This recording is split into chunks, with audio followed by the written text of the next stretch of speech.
Nehemías capítulo 1, versículo 11.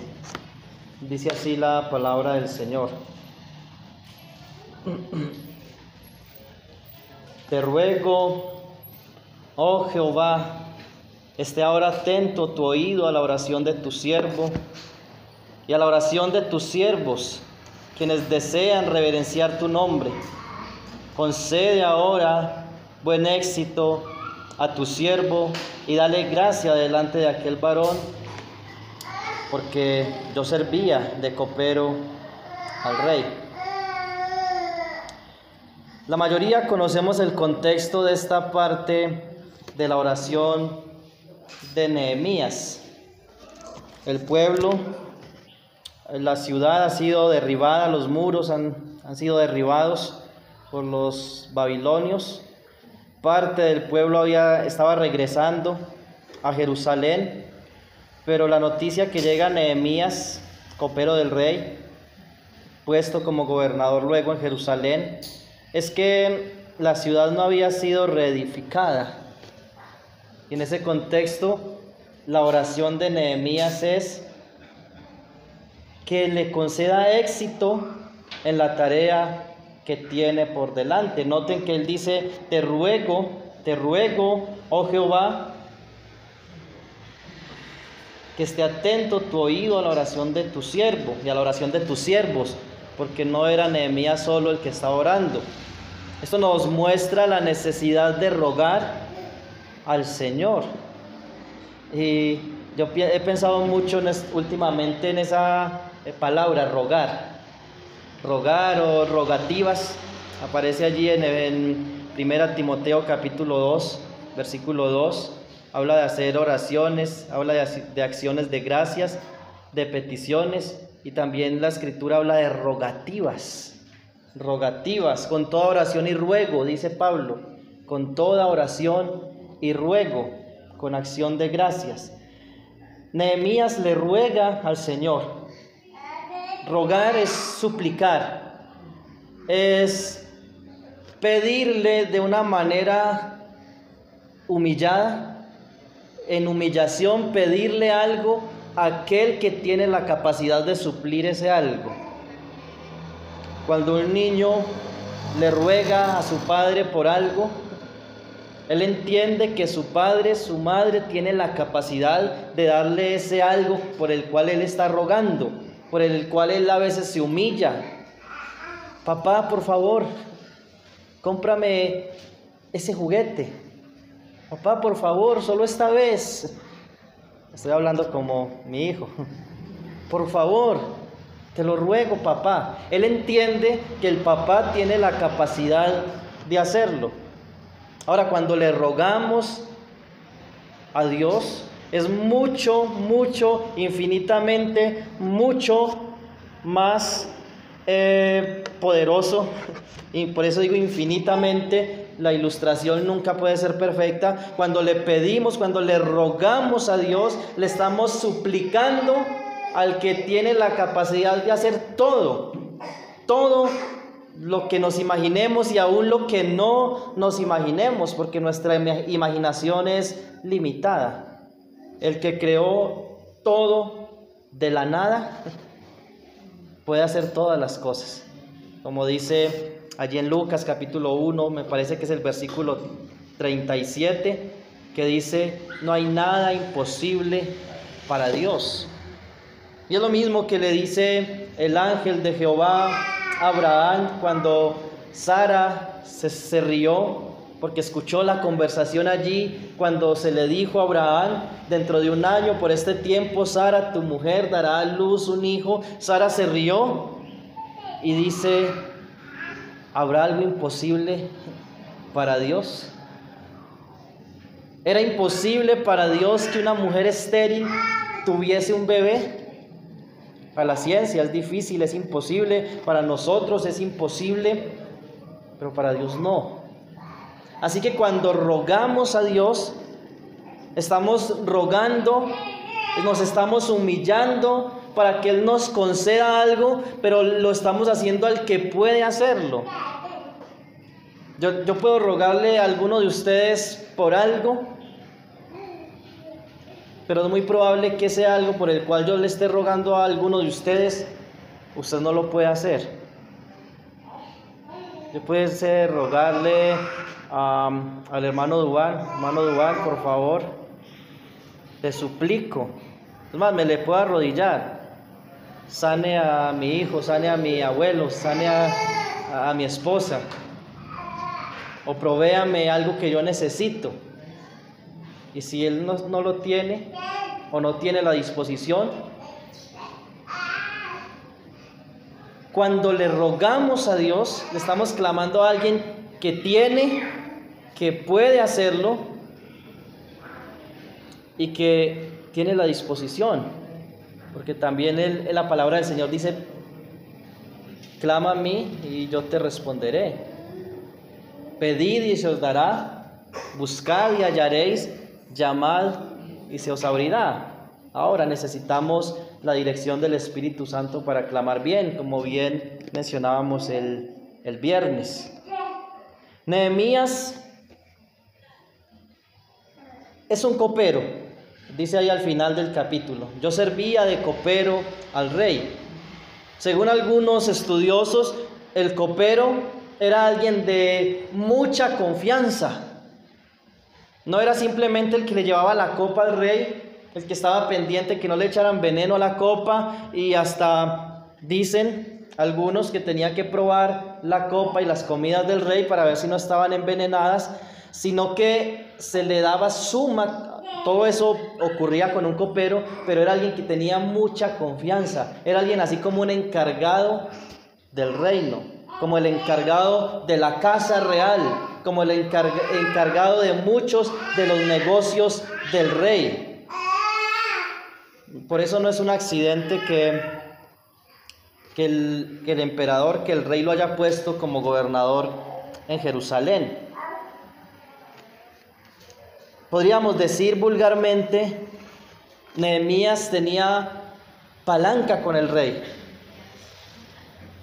Él podía hablar con el rey y contarle la situación, lo que estaba viviendo su pueblo, y tal vez el rey, por lo que había una amistad allí, por lo que había una confianza allí, tal vez el rey podía hacer mucho por el pueblo de los judíos en Jerusalén.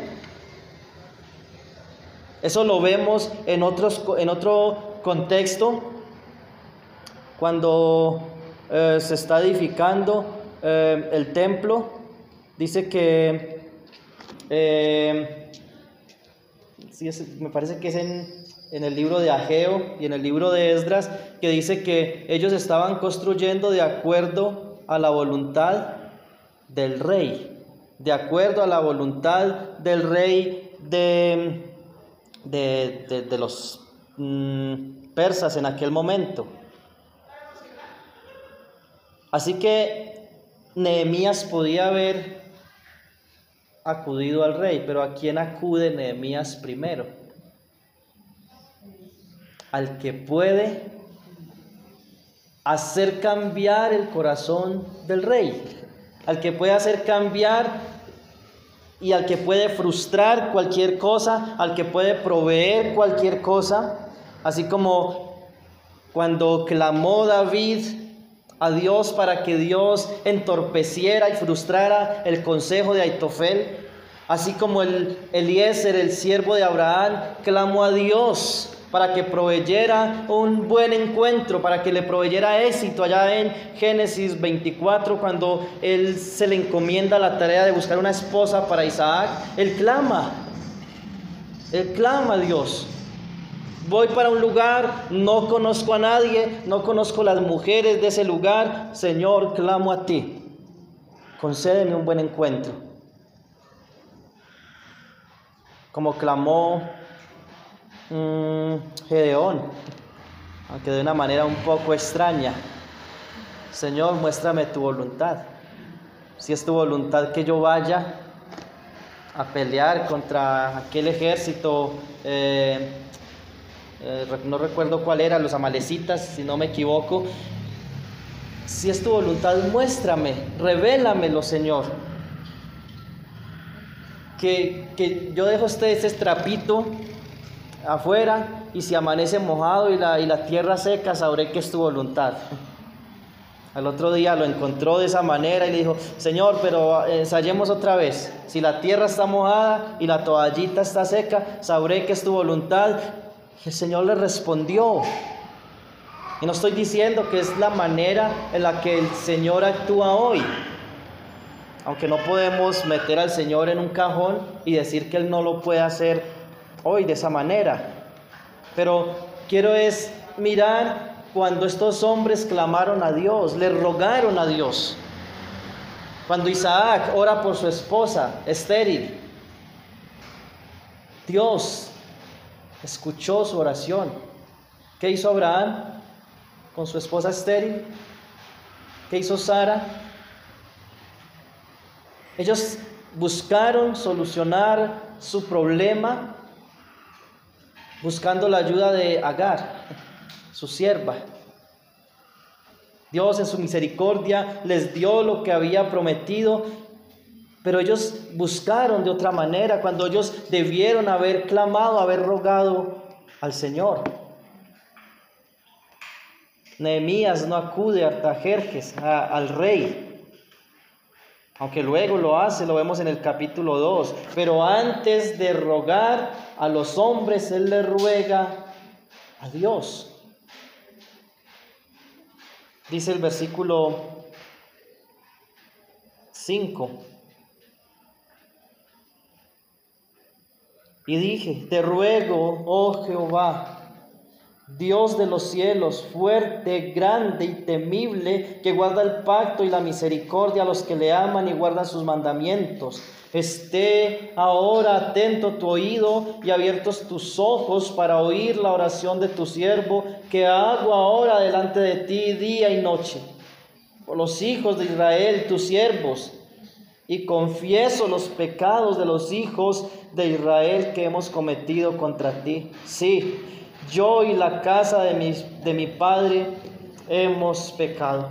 En extremo nos hemos corrompido contra ti, y no hemos guardado los mandamientos, estatutos y preceptos que diste a Moisés tu siervo. Acuérdate ahora de la palabra que diste a Moisés tu siervo, diciendo: si vosotros pecareis, yo os dispersaré por los pueblos. Pero si os volviereis a mí y guardareis mis mandamientos y los pusiereis por obra, aunque vuestra dispersión fuera hasta el extremo de los cielos, de allí os recogeré y os traeré al lugar que escogí para hacer habitar allí mi nombre. Vemos una confesión de pecados. En primer lugar, vemos una oración de adoración. Antes de la confesión hay una adoración. Luego hay una confesión de pecados. Y luego hay un ruego. Luego Nehemías acude a las promesas del Señor, a la palabra de Dios.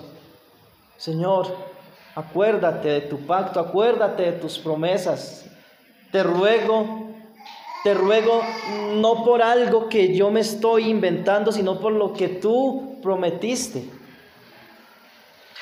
La importancia, hermanos, de orar bíblicamente, de orar conforme a sus promesas. La necesidad de conocer la palabra de Dios para orar, de orar la palabra de Dios. La necesidad y la importancia de adorar a Dios en oración. Adorarle.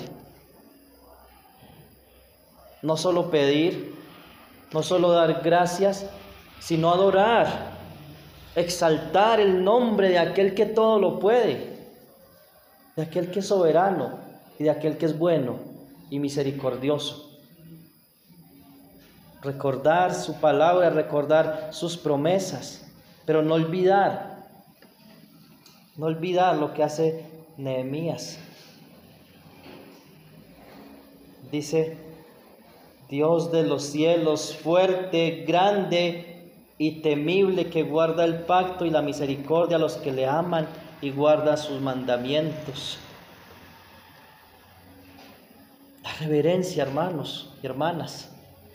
La reverencia cuando oramos al Señor, no nos estamos presentando delante de nuestra mamá, delante de un hermano de la iglesia. Es el Señor grande y temible. A veces parece que estuviésemos hablando con alguien igual a nosotros. A veces parece que estuviéramos hablando al viento. Dios, gracias por este día. Gracias, Señor, porque me has dado tantas cosas. Señor, te pedimos, ¿a quién le estamos hablando? ¿A quién le estamos hablando? Señor, te pido, dame, ayúdame, socórreme. ¿A quién le estamos hablando? Los hombres de Dios nos muestran la seriedad de la oración. A veces oramos viendo televisión y orando y viendo el WhatsApp. Puede pasar, yo no estoy exagerando, lo he visto.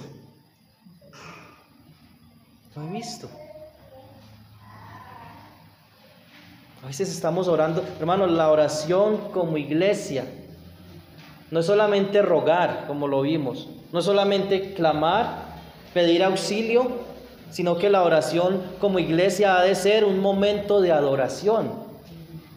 Un momento de adoración juntos como hermanos. Uno dirige la oración.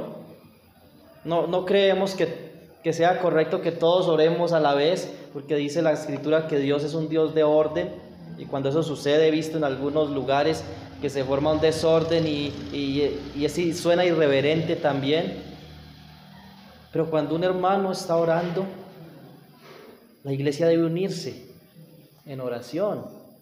Claro, suceden cosas que no podemos ser indolentes con una madre o un padre que tienen un hijo pequeño, con una hermana o un hermano que tiene un problema grave en la vejiga y tiene que ir al baño, pero a veces vamos al baño sin necesidad. No podemos ser indolentes con estos hermanos que necesitan, pero no es verdad que muchas veces cuando un hermano está predicando, personas se paran innecesariamente. Contestar el teléfono, aún dentro del salón, o sea, son cosas que tampoco estoy exagerando. ¿A quién estamos adorando? Nehemías entiende que el Señor está en los cielos y Él está en la tierra. Él confiesa sus pecados y los de su pueblo. Él ruega, pero Él adora a Dios. Así que nuestro ruego, nuestra acción de gracias, nuestras peticiones deben ser adoración al Señor. Y deben subir al trono de la gracia como un olor fragante, como un incienso. Dice la Escritura en Apocalipsis, capítulo 5, versículo 8. Apocalipsis 5, 8.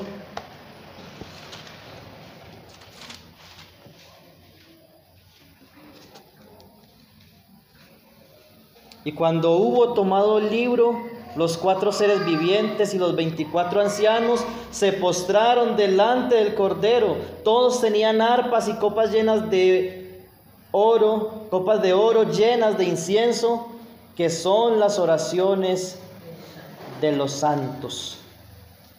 Allí estaban las oraciones de los santos. Capítulo 8, versículo 4. Y de la mano del ángel subió a la presencia de Dios el humo del incienso con las oraciones de los santos. Y el ángel tomó el incensario y lo llenó del fuego del altar y lo arrojó a la tierra, y hubo truenos y voces y relámpagos. Dice este texto también en el versículo 3. Otro ángel vino entonces y se paró ante el altar con un incensario de oro y se le dio mucho incienso para añadirlo a las oraciones de todos los santos sobre el altar de oro que estaba delante del trono. Habla de las oraciones de los santos que suben como un olor grato, como ese incienso del sumo sacerdote que subía ante la presencia del Señor. Habla de las oraciones de los santos. Y aquí no importa tanto en la cronología de los sucesos. Para algunos son las oraciones actuales de la iglesia. Otros entendemos que está hablando de algo futuro, de los creyentes en el futuro, después del arrebatamiento. Pero aquí el punto no es tanto la cronología de cuándo sucedió, si está sucediendo o sucederá, sino que aquí el punto es la importancia de las oraciones. Porque aún, según el contexto, parece ser que los creyentes están clamando a Dios para que juzgue la tierra. Por eso dice que se le añadió fuego, incienso a las oraciones y fue lanzado a la tierra.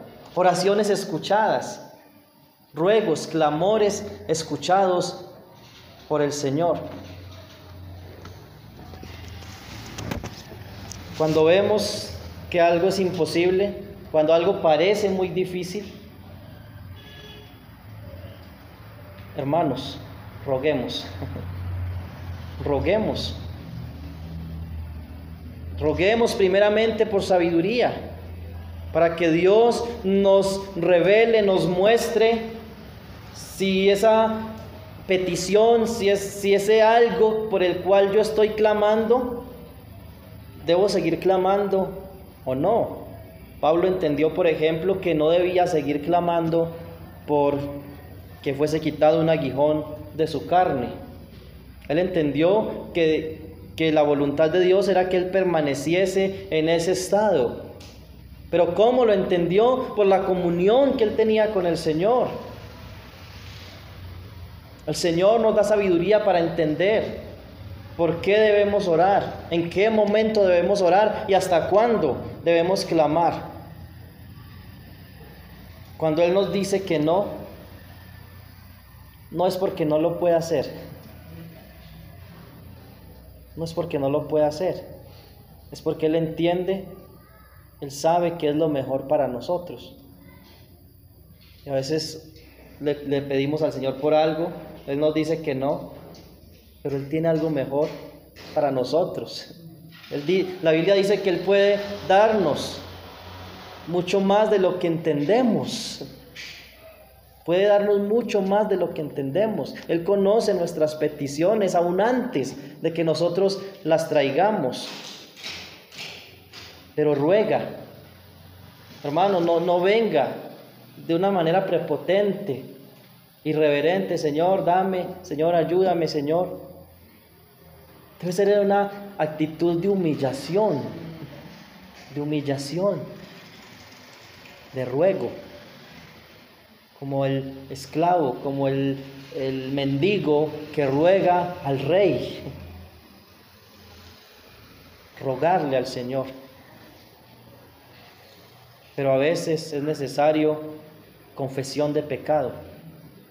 Confesión de pecado antes de rogar. Y es necesario adorar a Dios. Ese es el ingrediente principal, creo yo, de nuestras oraciones. Adorarle a Él, decirle cuán grande es Él, cuán poderoso es Él, cuán hermoso es, cuán santo es, cuán grande es. Y a veces llegamos delante del Señor sin palabras, pero el Espíritu Santo nos guía a adorar. Ruégale a Dios que te ayude a orar. A veces hay momentos en nuestra vida como creyentes donde venimos a Él en oración y no sabemos qué decir, no encontramos palabras, nos quedamos nos avergonzamos delante del Señor y mejor no oramos porque entonces no sé qué decir, no me siento digno. Sé que hay algo en mí que debo arreglar y no me siento digno. Ruega por compasión, ruega por perdón. Confiesa delante del Señor. Nehemías se incluyó allí, él confesó los pecados de su pueblo y sus pecados. Ruega, adora y da gracias al Señor, recordando todo lo que ha hecho en nosotros. Eso hace parte también de la adoración, recordar lo que Él ha hecho en nosotros, lo que Él es, por medio de su palabra. Que el Señor nos ayude, hermanos. Roguemos. Tenemos muchas cosas